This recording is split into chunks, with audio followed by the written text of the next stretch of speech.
Hello fellow creatives, welcome or welcome back to Gay. In today's video, I'm going to be showing you how to make this beautiful high neck bodycon bodysuit.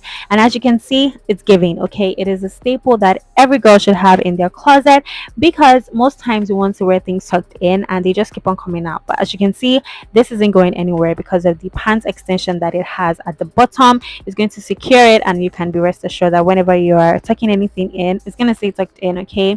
So if this sounds like something that you would be interested in making for yourself, then make sure you keep on watching. So to start drafting this pattern, I went ahead to fold my pattern into two, and as you can see, I went ahead to leave 1 inch seam allowance at the center front as well as the top of the pattern, just so that when I want to add seam allowance at the end, it would be easy for me to do so. So the first thing you want to do is that you want to draft the neckline, and to do that you want to go to the edge where these two lines meet and go down by 2.5 inches, okay? And then you're also going to mark that on the shoulder line, okay? So that is just basically the neckline being 2.5 inches wide and 2.5 inches deep, okay? So, and then I'm just going ahead to get my ruler to just square that square those points and join them together so that I'll be able to create an accurate circle for it. And in order for me to create an accurate circle for it, I just went ahead to get my French curve, and then I just curved it like so, and yeah, I have my neckline. So once you're done with that, you want to go ahead to draft the shoulder, okay? So the first thing that you're going to do is that you're going to go to that edge again like so on the shoulder line, and then you're just going to mark your shoulder measurements divided by 2. And once you mark that, then you're going to go ahead to go down from that point that you marked just now. You're going to go down by 1 inch, and that is to create the shoulder slope like so. So once you go down by 1 inch, you're just going to connect that 1 inch down mark to the neckline there, as you can see. And yeah, now you have your shoulder slope. So once you're done with that, you want to go ahead to mark out your vertical measurements, okay? So the first vertical measurement that we're going to be marking out is our armhole, okay? So from that 1 inch mark that you went there from your shoulder slope, you're going to go down by your armhole divided by 2. So you get your armhole measurements divided by 2, and whatever measurement you get, you're going to mark it there like so. And then you just want to go ahead to just mark that same measurement plus 1 inch on your center front line as well, okay? And we're adding that 1 inch because on the shoulder slopes we had to go down by 1 inch. So yeah, we're adding 1 inch on the center front line. I hope that makes sense. And once you do that, you just join the 2 points together and you have your straight line, which will serve as your armhole line. And then once you've gotten that line, you just want to go ahead to just connect the shoulder slope all the way to that line so that you have, you know, the silhouette of the shoulder coming together. But before we start working on the shoulder at all, you want to go ahead to just measure all your vertical measurements, and that is going to be your shoulder to your bust, your bust to your waist, and you want to ensure that you label these lines properly. So for your crotch depth, you just want to go ahead to measure your crotch depth starting from your waist. So this is how to get your crotch depth, as you can see on the screen. So whatever measurement you get, you just want to go ahead to measure it from your waistline like so, and then you mark it there like so, okay? So for this crotch depth, the line is going to be only 2 inches, okay? So you want to ensure that when you are making the line, you do not make it extend the way the waist and the bust extended, okay? You want to ensure that it's just 2 inches, as you can see that I'm doing here. Okay, so now once you do that, you want to go ahead to mark your hip line, okay? So for bodysuits, we don't actually mark the actual hip line because, as you can see, we actually want it to be a little bit elevated so that, you know, the curve just looks nicer, okay? So what you want to do is that you want to take your waist to hip and minus it by 3, okay? So if you have 9 as your waist to hip, you minus 3, which will give you 6. If you have your waist to hip as 8, you minus 3 from that, and that would give you 5, okay? So yeah, that's what you want to do. And then once you do that, you do that on the other side of the pattern, and then you just make a straight line with that, and that would serve as your hip line, okay? Okay, so now that we're done with all the vertical measurements, what you want to do is that you want to go down from that your crotch line. You want to go down by 1 inch, and then you just want to do that on each side of the crotch line, and then, you know, just make it a straight line like you did for the top one. So once you do that, you want to go ahead to measure all your horizontal measurements on the lines. Okay, so as you can see for your waist, you want to go ahead to measure your waist, but divided by 4 like we usually do.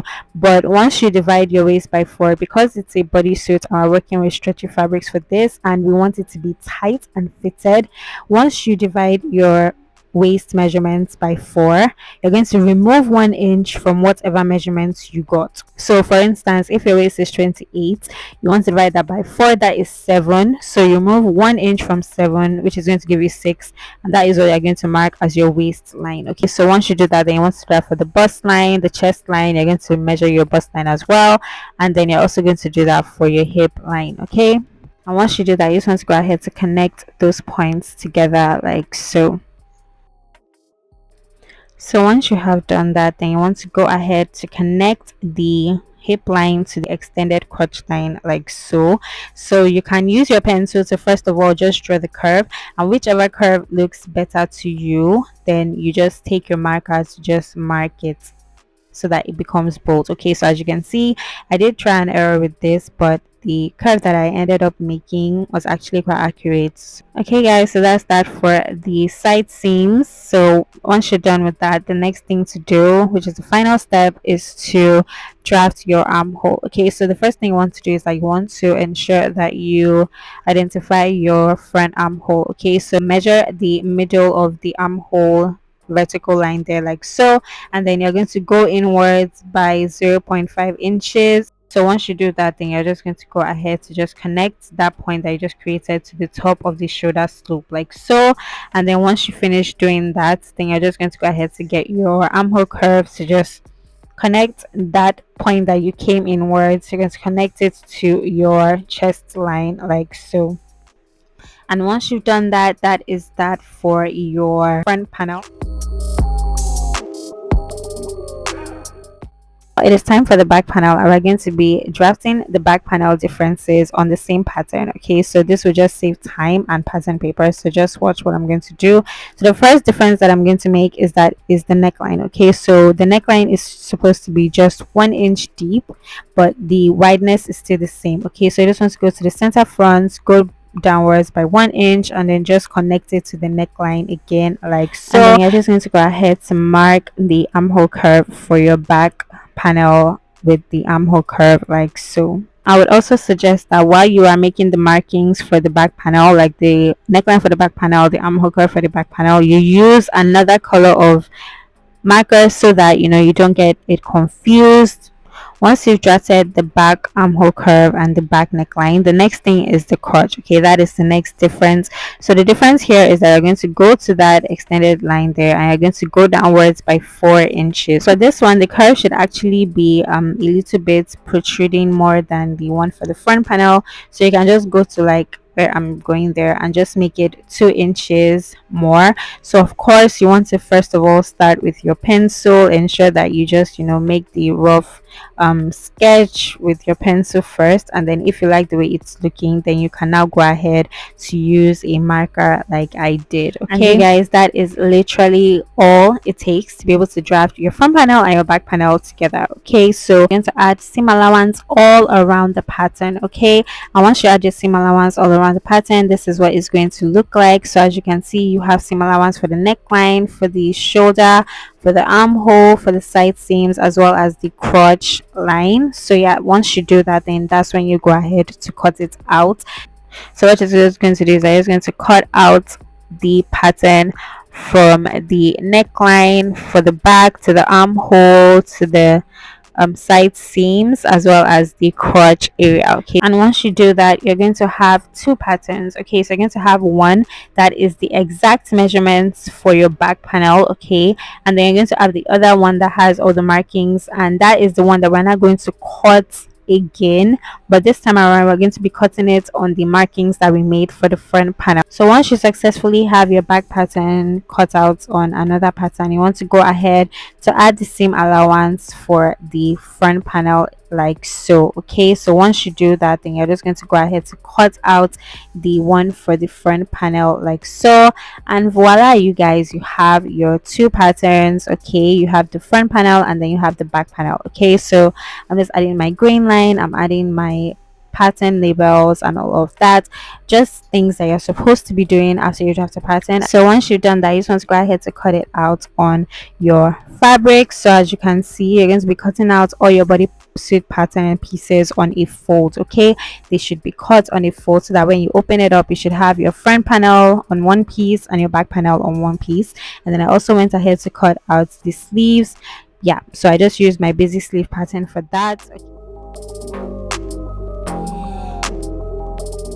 So to start sewing, you want to take your front panel and your back panel, and then you're going to go ahead to join them together at the shoulder with the right sides facing each other. Okay, so you're just going to align the shoulders together like so. So you can use pins or whichever device you are working with. Just want to put pins at the shoulder there so that we're able to make the shoulder seam. Okay, and always before sewing, you want to ensure that you are going to be using the particular amount of seam allowance that you put in the pattern, just to make things go smoothly for you while you're sewing. And at this point, you also want to ensure that if you have a tabletop machine like mine that can do zigzag sewing, I would highly recommend that you use the zigzag stitch throughout sewing this project, because we're working with stretchy fabrics, and when the fabric wants to stretch, we don't want it to start having any issues of the fabric cutting or anything like that. So I would suggest that you use the zigzag stitch.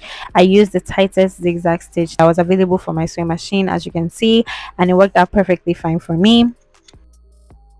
So once you've joined your front panel and your back panel at the shoulder seams, you want to go ahead to press it down, and then once you press it down, you're going to open it up because we're going to be working with the sleeves first. And in order to do this, you just want to get your sleeve, and then you want to notch the middle of my sleeve head, and then I'm just pinning it down to be able to fit in that shoulder seam that I created at the middle of that shoulder seam that I created there like so. So once you pin it down, that would serve as a guide. So while you're sewing, I would suggest that you start at that point there, and then you just work your way with the side of the sleeve to fit the side of the armhole. So once you're done with one side, you want to go to the next side. Okay, I want to ensure that you start where that stitch ended so that you'll be able to get a straight seam, and to be as if it's one straight stitch that you did all the way around. So I do this method like this so that I ensure that I'm not leaving space for any stretching, and everything is symmetrical, and this just helps to make sure that I have the exact same measurements on each side of the sleeve. Once you're done with that, you should have something like this on your sleeve head, which is a straight stitch. So once you're done with that, then you should have your sleeve, as you can see there. So you're just going to go ahead now to sew your sleeve and your side seams together in one straight stitch. Okay, so what you're going to do is that you're going to pin down your sleeve at the hem, you pin it down at the middle, and then you pin it down at the actual armhole side like so. So because I used a basic sleeve for the sleeve, and in the pattern I removed 1 inch from my side seam, so you can see that, and there's that gaping there. Okay, so that is to be expected, but if you want to cut it, you can just cut it straight. It's not really that much of a big deal. So you just want to cut it out and then just make that place straight. So once you made that place straight, then you want to also go ahead to pin down your side seams as well. Okay, so you want to pin down your side seams from the hip to the waist, and then you can take it to your sewing machine to sew. And once you're done with that, this is what you should have. So you should have your sleeve put together like this, you should have your side seams sewn, and yeah, it's time to work on the crotch area. To start working on the crotch area, the first thing you want to do is that you want to hem the bottom part there like so. Once you hem the two crotch places, it should look like this, all neat and tidy. And once you've done that, you want to go ahead to hem the sides of the crotch area like so. So of course you want to start from one crotch and then you're just going to sew. So you just want to hem it all the way till you get to the other crotch, and then you want to repeat that for the same side as well. So once you've done that, you should have something like this, and then you want to go ahead to get your snap buttons. So what you're going to do is that you're going to tack these to those crotch area places like so. Okay, so the first part of the snap buttons, you want to ensure that you are placing it on the hem, but it is in the wrong side. Okay, so you can actually see the wrong side. Once you put it, you can see the wrong side. And then on the other crotch, you want to ensure that you place the other snap button on the right side. Okay, so that is what will enable it to be able to clasp properly. So you want to do a minimum of three snap buttons on are fine. So you want to do one in the middle, one in the left, and one in the right.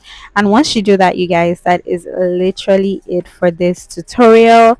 As you can see, it's quite straightforward to make, and it's just a fun piece to have in your wardrobe. So I'm so happy that you watched to the end of this video, and I really do hope that you learned something new from this video. I'm also going to be adding something cool to this. I'm going to be adding actual turtlenecks to these bodysuits that I made. Yes, I made more than just one. So yeah, if you're interested to see that video, it should be linked once it is out, so just go and check it out in my description box. Please make sure you like, make sure you comment, make sure you subscribe if you have not already. And yeah, thank you so much for watching. I will see you in my next video. Bye guys.